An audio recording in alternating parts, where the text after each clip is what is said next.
প্রোগ্রামও আছে। এই যে আপনাকে তো কালকে ইনটিমেশন দিয়েছি, মিশনের কি আছে আমাকে একটু বুঝায় বলুন। আচ্ছা আমি কেন আছি? আপনি আমাকে হাত দিচ্ছেন ভাই, আমার সাথে একটু কথা বলেন। দাঁড়ান না জাহিদ ভাই, দাঁড়ান, আমাকে 2 মিনিট বলবেন তো? আমি কই যাবো? আমাকে হাত দিচ্ছেন কেন আপনি? আপনি টাকা দিচ্ছেন কেন? আপনি গায়ে হাত দিচ্ছেন কেন? আপনি গায়ে হাত দিচ্ছেন কেন? আপনি দাঁড়ান। আরে আজব, আপনি আমার গায়ে হাত দিচ্ছেন কেন? আমি আরে ভাই, আমার গণতান্ত্রিক অধিকার নাই, সাংবিধানিক অধিকার। আমার অ্যারেস্ট করতেন কেন? আপনি ধাক্কাচ্ছেন কেন? আরে আজব, আপনি চুল করে দিচ্ছেন নাকি? আপনি লবণ কাজ করছেন, আপনি আইনের বিরোধী কাজ করছেন, সাংবিধানিক অনুচ্ছেদ আমি কাজ করছি। করছেন কেন? আরে ভাই আপনি লবণ কাজ করছেন, আপনি কেউ টেনেছেন? আরে ভাই ফুটবল ভাই দাও, আমার অপরাধ কি? অপরাধ কি বলবেন?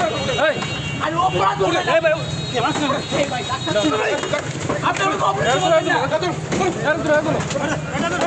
আপনার টাকা দেন কেন? টাকা দিয়েছেন কেন? আপনি আইন বিরোধী কাজ করছেন।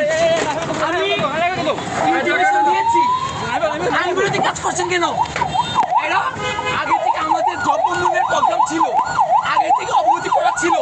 পুলিশ আমাদের 2 জন ছেলেকে অ্যারেস্ট করেছে এবং কোনো ধরনের অপরাধ ছাড়া আমি এখানে এসেছি, ওনার সাথে কথা বলেছি যে কেন আমার 2টা ভাইকে অ্যারেস্ট করা হলো, রাজু এবং সুমন, তাদেরকে কেন অ্যারেস্ট করা হলো।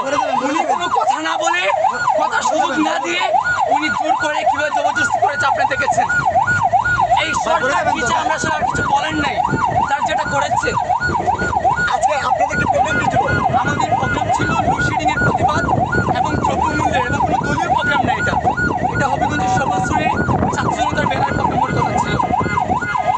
আমি আসলে কিছু বলার নেই। আপনাদের সঙ্গে কি ছাত্র জনতা ছিল?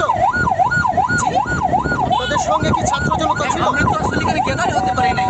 আমরা তো দেখলেন এখানে আসলাম আর তার জবরদস্তি করে আমাকে অ্যারেস্ট করে ফেললো। কে অ্যারেস্ট করেছে? আমরা কোনো মামলা আছে না, আমি কোনো অপরাধ করেছি?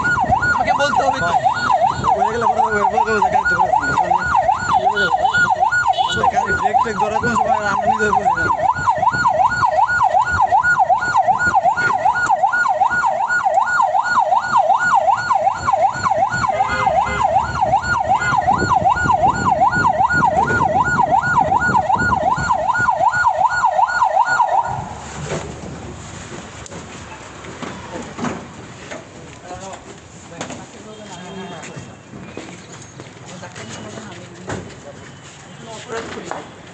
ওসি লজুল কাজ করছে, উনি রাজনীতি করতেছেন, উনি রাজনৈতিক দলে যুক্ত হচ্ছে।